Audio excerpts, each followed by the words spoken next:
오늘 장의 중심이 될 이슈앤 전략을 통해 한번 정리해 보겠습니다. 네 분과 함께 할게요. 야천투자연구소 남인호 소장, 그리고 신한투자증권 강석훈 PB, 프레스티지 경영전략연구소 반종민 소장과 헤르메스스탁 하창원 본부장 수고해 주시겠습니다. 네 분 어서 오세요.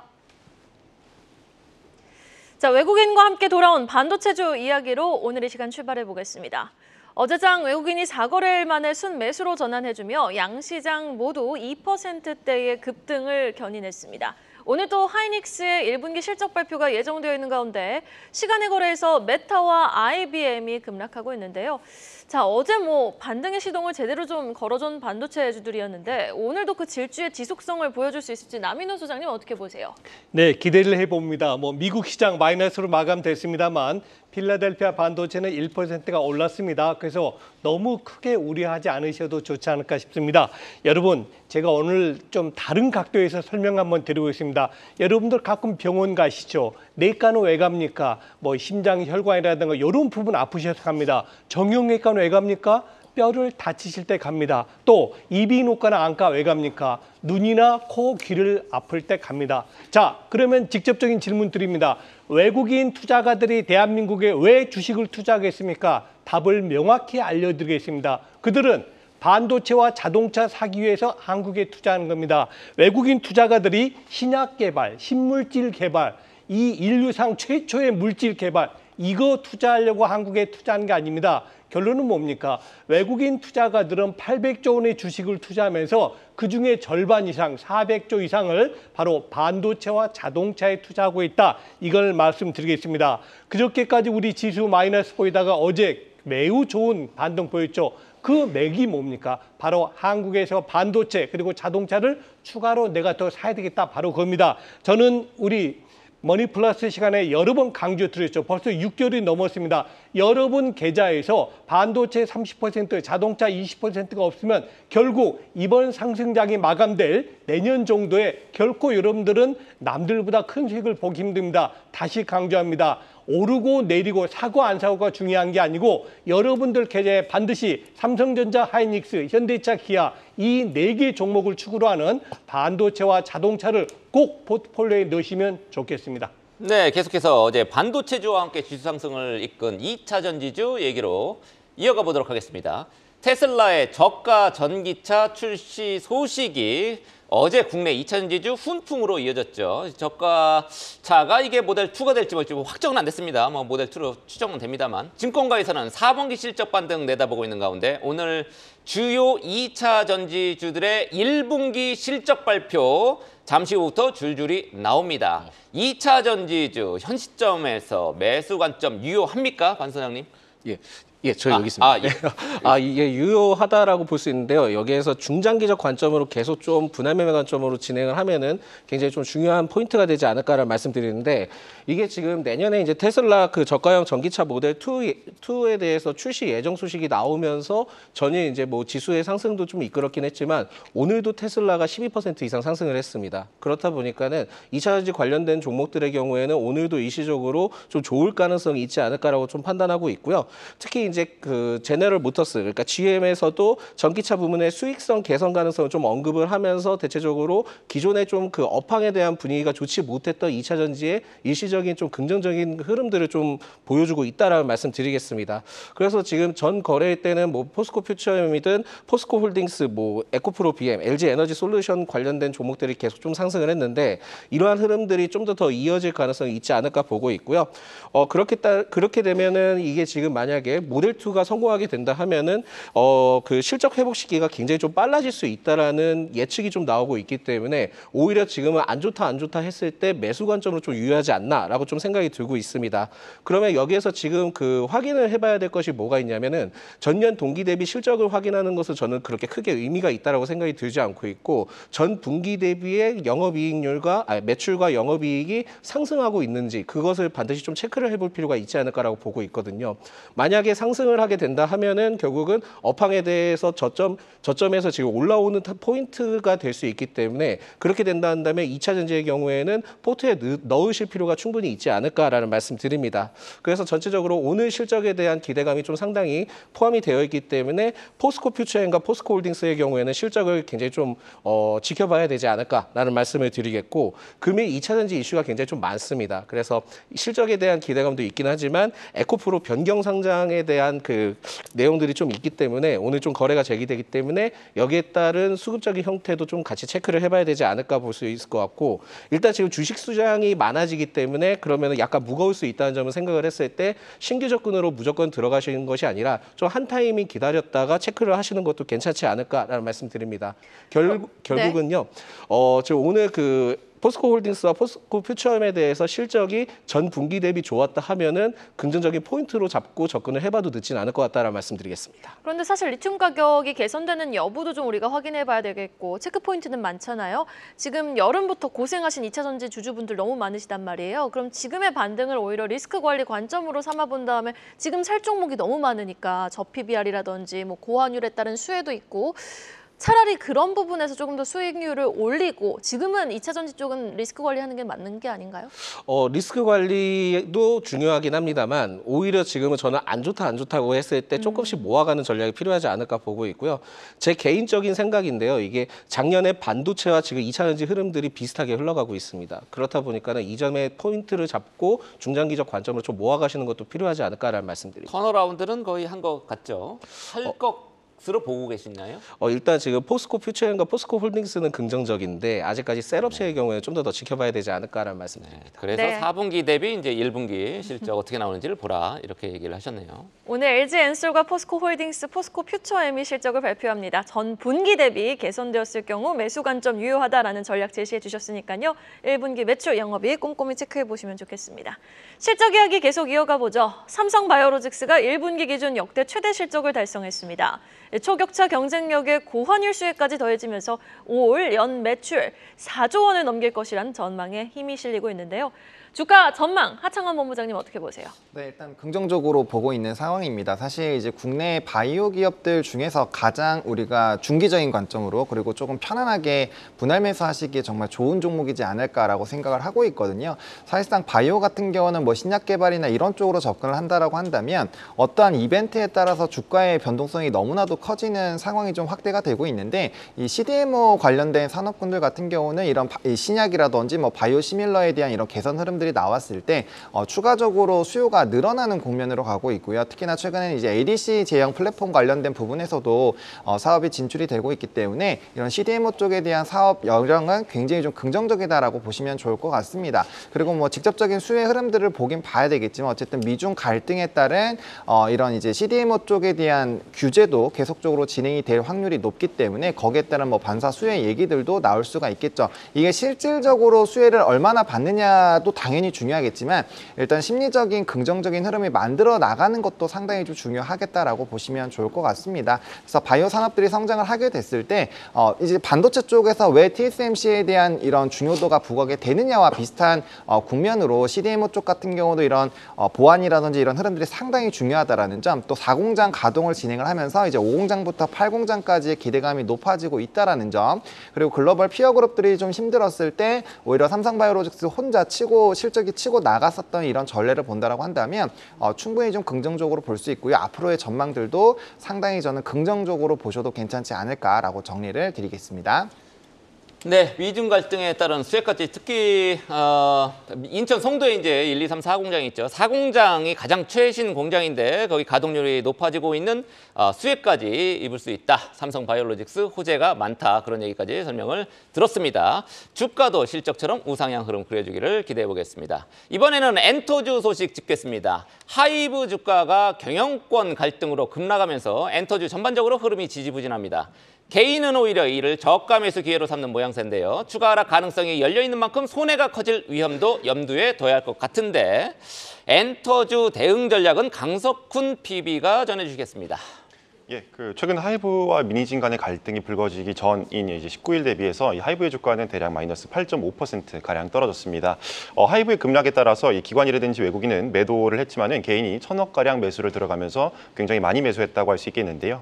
일전에 말했던 엔터라든지 하이브에 대한 생각은 변함이 없습니다. 엔터에 기대할 만한 요소들 총 4가지라고 말씀드릴 수 있겠는데 과도한 저평가라고 하는 부분을 첫 번째로 말씀드릴 수 있겠고 앨범이라고 하는 부분에 대한 우려를 이 음원과 스트리밍이라고 하는 고수익 사업이 이제 덮어낼 수 있다 이렇게 말씀드릴 수 있겠고 또 컴백 시즌이라고 하는 것이 차차 돌아오기 때문에 뒤로 갈수록 오히려 좋다 이런 말씀을 드리고 싶습니다. 무엇보다도 일본이 남자 아이돌의 수요가 굉장히 큰데 이곳이 좀 무주공산이거든요. 그래서 우리나라 국내 엔터사들이 채우기도 괜찮은 상황이기 때문에 앞으로의 실적은 좀 기대해 볼 수 있다 이렇게 말씀을 드릴 수 있겠고 특히나 하이브 내에서도 하이브반기로 갈수록 실적이 좋아지는 모습을 좀 보이고 있다 이렇게 말씀을 드리고 싶습니다. 무엇보다도 이 해외 아티스트들이 국내 내에 있는 문제들을 좀 덮어낼 수 있다 이렇게 말씀을 드릴 수 있겠고 2분기부터 시작하는 아티스트들의 컴백이라고 하는 게 있어서 투바투라든지 캣츠아이 그리고 BTS의 진과 제이홉이 전역을 하면서 컴백을 차차 하게 되거든요. 그래서 이런 점들에 있어서는 저 아직도 생각은 좀 변함이 없다 이렇게 말씀드리고 싶습니다. 다만 이 악재소라고 하는 것 전까지는 추가 매수는 좀 조심하시는 게 좋지 않을까 이렇게 말씀드리고 싶어요. 엔터라든지 미디어라든지 웹툰을 관통하는 핵심적인 키워드라고 하는 것은 이 IP 장악력이라고 하는 것이거든요. 엔터는 아티스트 그 자체가 IP라고 볼 수 있겠습니다. 따라서 엔터는 이 IP를 개발하는 데 있어서 그리고 향후 지키는 데 있어서 사실상 큰 투자비는 들지 않습니다. 이로 인해서 IP 장악력이 크다라고 하는 판단 하에서 특히 하이브가 좀 주목을 많이 받아왔다 이렇게 보시면 될 것 같고 이와 함께 엔터 내에서도 하이브라든지 JYP가 좋은 밸류에이션을 받았던 이유가 뭐냐면은 이 멀티 레이블이라고 하는 것입니다. 이 말인즉슨 한 사람이 전체 총괄을 하지 않고 전문가 여러 명이 각자의 독립적인 레이블을 운영한다라고 하는 것인데 일일이 한 사람이 컨펌을 받을 필요가 없게 되니까 대비도 좀 빨라지게 되고 또 위험성 한 사람에 의존하는 위험성이라고 하는 것도 상당히 낮아졌다라고 볼 수 있겠죠. 대비가 빨라지니까 IP 축적 속도도 빨라졌고 이로 인해서 두 요소들이 좀 시너지를 일으킨다 이렇게 보고 있었는데 다만 현재 하이브랑 미니진의 갈등에 의해서 멀티 레이블이 오히려 IP 장악력을 좀 떨어뜨릴 수 있는 구조가 아닌가 이렇게 의심이 시작된 겁니다. 따라서 이 시장의 밸류를 받던 팀에 있어서 한계가 있는 것 아닌가 이런 내용들이 나오고 있기 때문에 일부 주가 하락으로 이어진 것 같거든요. 따라서 여러 충돌이 되는 지점이 지나간 이후에 추가 매수를 노려보는 것이 좀 좋지 않을까 이렇게 말씀드리고 싶습니다. 2년 전이었나요? 하이브에서 BTS가 이제 단체 활동 잠정 중단 소식이 나오면서 주가 시총 전반적으로 2조 원이 빠졌던 적이 있었거든요. 그런데 지금 하이브 또 미니진, 뉴진스 사태가 나오면서 시총이 고세 8천억 원이나 증발을 했습니다. 2년 전에 악몽이 좀 되살아나는 거 아니냐라는 의견이 나오고 있는 가운데 지금 하반기 실적 성장세는 뚜렷하다 보니 현 시점 당장 매수하기보다는 좀 중장기적으로 긴 호흡으로 지켜보자라는 의견 제시해 주셨습니다. 자, 하이닉스 실적 발표 나왔습니다. 1분기 영업이익 2조 8,860억 원이 기록이 됐네요. 전년 동기 대비 흑자 전환에는 성공을 했는데 예상대로네요. 네, 구체적인 의견 좀 잠시 후에 살펴보도록 하겠습니다. 계속해서 가장 빠른 리포트와 공시도 확인해보고 오시죠. 이혜은 캐스터가 준비하고 있습니다. 오늘 아침에 나온 리포트 정리해드리는 가장 빠른 리포트 앤 공시 시간입니다. 상향 리포트로는 하나물산, 유니드, 하나오션 리포트가 발간이 됐고요. 한편 대신증권은 HMM 목표가를 21,000원에서 17,000원으로, 하나증권은 S&T 모티브 목표가를 56,000원에서 54,000원으로 내려잡았습니다. 대신증권은 어제 실적을 발표한 삼성바이오로직스 목표가를 100만 원으로도 유지했네요. 자, 그럼 상향 리포트 그중에서도 삼성물산 자세히 살펴보겠습니다. 신한투자증권은 삼성물산 목표가를 기존의 16만 원에서 18만 원으로 상향 조정했습니다. 1분기 실적이 예상을 웃돌았다며 비수기인 레저를 제외한 대부분의 사업부가 기대 이상의 성과를 기록했다고 전했습니다. 그러면서 밸류업 프로그램이 부족한 부분을 채워줬다고 봤지만 이후 신규 사업에서 가시적인 성과를 보여줄 필요가 있다고 덧붙였고요. 목표 주가는 보유 지분 가치 상승, 영업이익 전망 상향 조정 등을 반영해 상향했다고 밝혔습니다. 다음은 유니드입니다. 하나증권은 유니드와 관련해 1분기 실적이 예상을 상회했고 2분기는 전통적 성수기인 만큼 실적 개선세는 지속될 것이라고 봤습니다. 뿐만 아니라 장기적으로 봤을 때 AI와 전력 수요 급증으로 탄소 포집 등 탈탄소의 중요성도 부각되고 있다고 했는데요. 탄소 포집용 칼륨계 시장의 글로벌 1위로 따라서 수혜가 전망된다고 봤고요. 이런 분석과 함께 목표가를 92,000원에서 11만 원으로 상향 조정했습니다. 이번에는 한화오션입니다. 하나증권은 하나오션을 두고 예상보다 빠르게 흑자 전환에 성공했다고 전했습니다. 그러면서 환율 영향을 제외하더라도 흑자 구간에 진입했다며 이후 이런 추세가 지속될 것이라고 전망했는데요. 또 상선 수주 흐름에 더해 방산 그리고 신규 사업 관련 기대감도 커지고 있다고 전했습니다. 목표가를 따라서 33,000원에서 4만 원으로 올려잡았습니다. 마지막으로 하양 리포트입니다. 대신증권은 HMM 목표가를 21,000원에서 17,000원으로 하향 조정했습니다. 투자 의견은 마켓 퍼폼을 유지했는데요. 올해 실적이 예상을 하회할 것으로 내다봤고요. 올해와 내년 4차례에 걸쳐 336백만 주의 신주 상장이 예정되어 있어 주가 가치 희석 우려도 있다고 전했습니다. 뿐만 아니라 현재 상하이 컨테이너 운임 지수가 지정학적 갈등 등의 이유로 상승했으나 하반기 들어서는 하락할 것이라고 전망했습니다. 지금까지 가장 빠른 리포트 행공시 이은이었습니다. 하이닉스 실적이 예상보다 많이 잘 나왔습니다. 지금 그 증권사 컨센이 1조 8천억 원대였는데 2조 9천억 원 가까이 지금 찍혔거든요. 물론 컨콜 내용에 따라서 변동성은 확대할 수 있는 부분이 있겠지만 오늘의 실적, 지금 나온 실적, 오늘 증시가 어떻게 좀 반영을 해줄까요?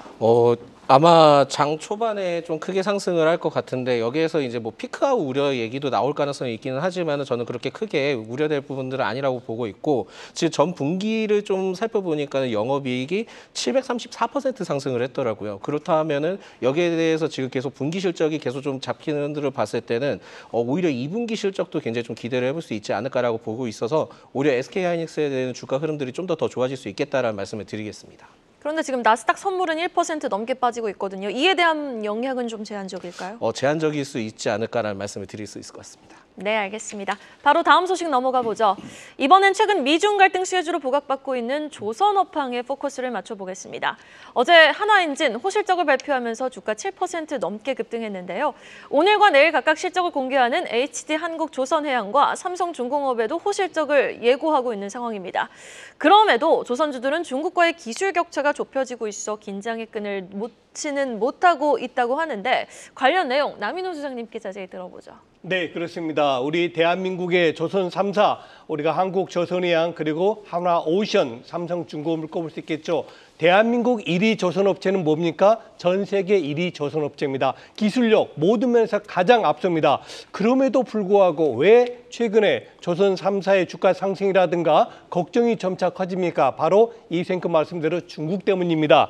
자, 12년 전, 즉 지난 2012년도를 기준으로 해서요.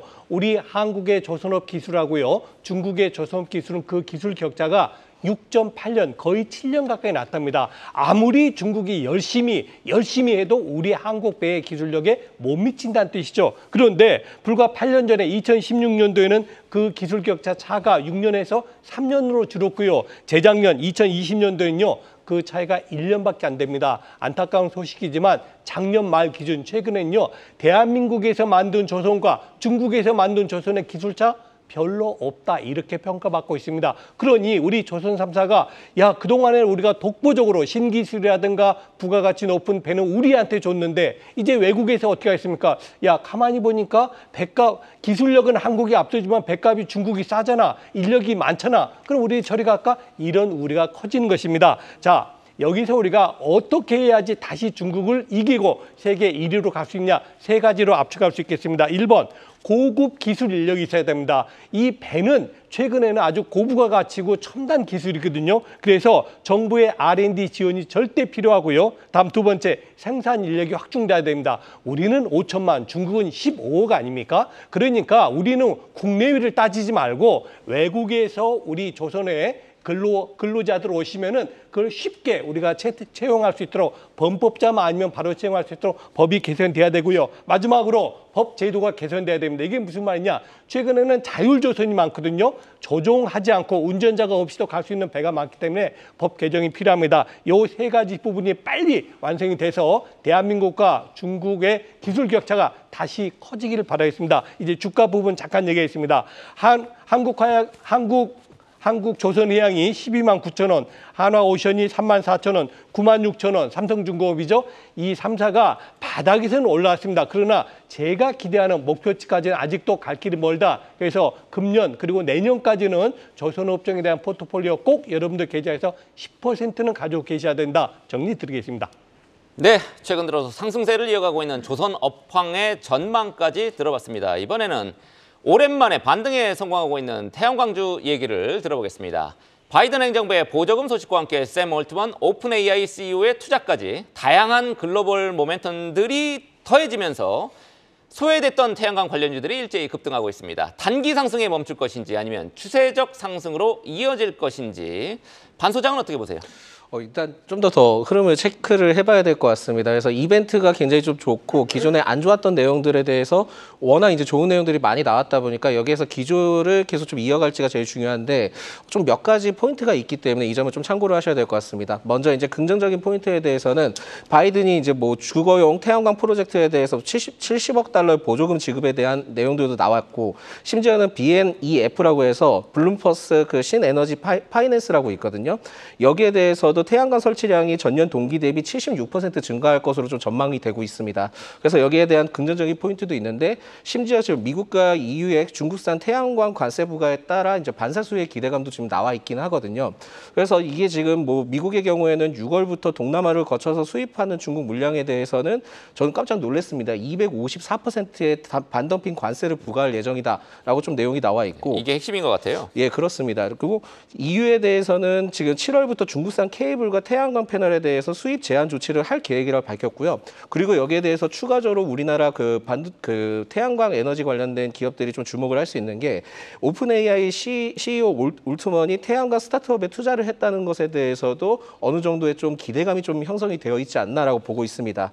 근데 여기서 좀 그 반사수혜에 대해서 좀 말씀을 드릴 수 있는 게 뭐냐면 지난해 때 태양광 균등화 발전 단가에 대해서 살펴보니까 일본보다 우리나라가 굉장히 좀 높은 편입니다. 그렇기 때문에 반사수혜를 받는다 하더라도 전 개인적으로는 좀 일본 쪽에 좀 더 받지 않을까라고 생각이 들고 있다 보니까 여기서 산업적인 측면은 좀 더 생각을 해봐야 되지 않을까라는 말씀을 먼저 드리겠습니다. 그래서 증권가에서도 지금 태양광에 대해서는 상반기에는 굉장히 좀 아쉬울 것으로 전망을 하고 있고 하반기 때 기대를 해보자라는 그 코멘트가 많이 나와주고 있거든요. 저도 여기에 대해 개인적으로는 그렇게 좀 생각을 하고 있기 때문에 태양광 관련된 종목의 경우에는 지금은 단기적인 형태로 올라가는 기업들도 있긴 하지만 우리가 알고 있는 하나솔루션 등의 기업의 경우에는 하반기 때까지는 흐름을 좀 더 체크를 해봐야 되지 않을까라는 말씀을 드리겠고 오늘 제일 중요한 건 또 하나솔루션이 실적 발표가 또 예정이 되어 있습니다. 그렇다 보니까 실적을 보고 난 다음에 뭐 무리하게 접근하시기보다는 2분기, 3분기 때까지 실적을 보고 만약에 그 영업이익이 턴어라운드가 된다. 그렇게 하면 그때 접근을 해도 늦지는 않을 것 같다라는 말씀 드리겠습니다. 오히려 미국의 조치에 반사수혜는 일본 쪽에 조금 더 돌아갈 확률이 높고 지금 태양광 산업을 자세히 보니까 유럽 시장에서 또 중국의 장악률이 97%에 달하더라고요. 이러한 상황 속에서 우리가 좀 국내 태양광 관련주들의 반등 지속성을 좀 예상해봐도 되는 건지 어떻게 보세요? 네, 뭐 중국의 점유율이 높은 건 다들 아시겠지만 이제 폴리실리콘 치킨 게임이 한참 동안 진행이 된 다음부터 이제 중국이 장악을 했죠. 근데 이제 그런 부분들을 조금 만회하기 위해서 아무래도 이제 유럽이라든지 미국 쪽에서 계속적으로 규제를 하고 있는 상황이기 때문에 해당 부분에서 반사 수혜가 나올 수 있지 않을까라고 보고 있고요. 오히려 하나솔루션에서는 미국 쪽에서 중국의 규제를 하지 말아달라고 요청한 걸로 알고 있거든요. 그만큼 관련된 부분에서의 이제 시장 캐파가 확대가 되는 부분들 그리고 이게 규제의 흐름들에 따라 사실 좀 일부 달라질 수는 있겠지만 계속적으로 우리나라가 가져갈 수 있는 이 먹거리 자체는 좀 높아지지 않을까라고 보고 있고요. 우리나라에서 살아남은 기업들 같은 경우 일단 전 세계에서 기술력이 상당히 뛰어난 부분입니다. 그래서 단기적으로 이제 실적에 대한 흐름들이 워낙 좋지 않다 보니까 주가가 우하향하고 있지만 거기에 따른 이제 MS 시장 점유율을 조금 더 확대하는 부분들과 25년부터 본격적으로 재생에너지에 대한 설치량이 폭발적으로 늘어나는 시기이기 때문에 거기에 맞물려서 움직임이 나타난다면 또 이제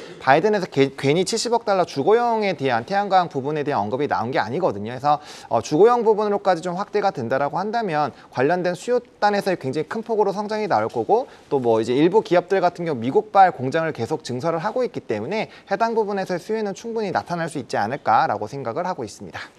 네, 반종민 소장은 하반기를 주목해보자, 하창환 본부장은 실적 턴어라운드 시점을 좀 체크해봐야 된다라는 의견 제시해 주셨습니다. 단기 반등에 따른 변동성도 좀 고려해서 태양광 투자는 이어나가시면 좋겠네요. 다음 소식입니다. 비수기에도 선방한 LG이노텍 실적 이야기로 마무리해보죠.